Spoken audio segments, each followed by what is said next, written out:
പറ്റുമെന്ന് പറഞ്ഞത്? കസിൻ എന്ന് പറഞ്ഞ ആരാ? എന്റെ മൂത്താപ്പാന്റെ മോള്, എന്റെ എളാപ്പാന്റെ മോള്, എന്റെ അമ്മാവന്റെ മോള്, എന്റെ അമ്മായിയുടെ മോള് കാണൽ ഹറാമാണ്. നമ്മൾ മലയാളത്തിൽ സാധാരണ പറയാറുണ്ട്, പിന്നെ ഓളെന്റെ പെങ്ങളാണ്, അല്ലെങ്കിൽ ഓനെന്റെ ആങ്ങളെ. അതൊക്കെ മലയാളത്തിലെ പ്രയോഗം മാത്രം. വിശുദ്ധമായ ഇസ്ലാമിന്റെ കാഴ്ചപ്പാടനുസരിച്ച് കാണലും അതുപോലെ ഇടപഴകലും സംസാരിക്കലും ഒക്കെ ഹറാമാണ്. കേട്ടല്ലോ അല്ലെ? ഇങ്ങനത്തെ വിഡ്ഢിത്തരവും പോഴത്തരവും ഒക്കെ വിളിച്ചു പറയുന്ന ഇവനൊക്കെ എങ്ങനെയാണ് മതപണ്ഡിതൻ എന്ന് പറയുന്നത്? സത്യത്തിൽ ഇസ്ലാമിന്റെ ശാപം ഇവരൊക്കെ തന്നെയാണ്.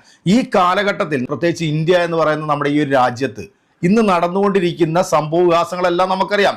ഇവിടെ മതസൗഹാർദ്ദത്തിന്റെ പേരിൽ നമ്മൾ എല്ലാവരും ഒരുമിക്കാൻ നിൽക്കുമ്പോൾ ഈ മതത്തിന്റെ ആചാരമാണ് എന്ന് പറഞ്ഞുകൊണ്ട് ഇത്തരത്തിലുള്ള അസംബന്ധം വിളിച്ചു പറയുന്ന ഇവനെയൊക്കെ നമ്മൾ ഒറ്റപ്പെടുത്തി നിർത്തിയില്ല എന്നുണ്ടെങ്കിൽ വലിയൊരു അപകടത്തിലേക്കും, ഇനി ഈ തട്ടത്തിന്റെ പേരിലും പർദായുടെ പേരിലും ഒക്കെ വിഷയങ്ങൾ ഉണ്ടാക്കുന്ന പോലെ, ലവ് ജിഹാദിന്റെ പേരിൽ വിഷയങ്ങൾ ഉണ്ടാക്കുന്ന പോലെ ഇനി ഈ കാര്യത്തിലും എന്തൊക്കെയായിരിക്കും ഇനി നമ്മൾ കേൾക്കാൻ പോകുന്നത്?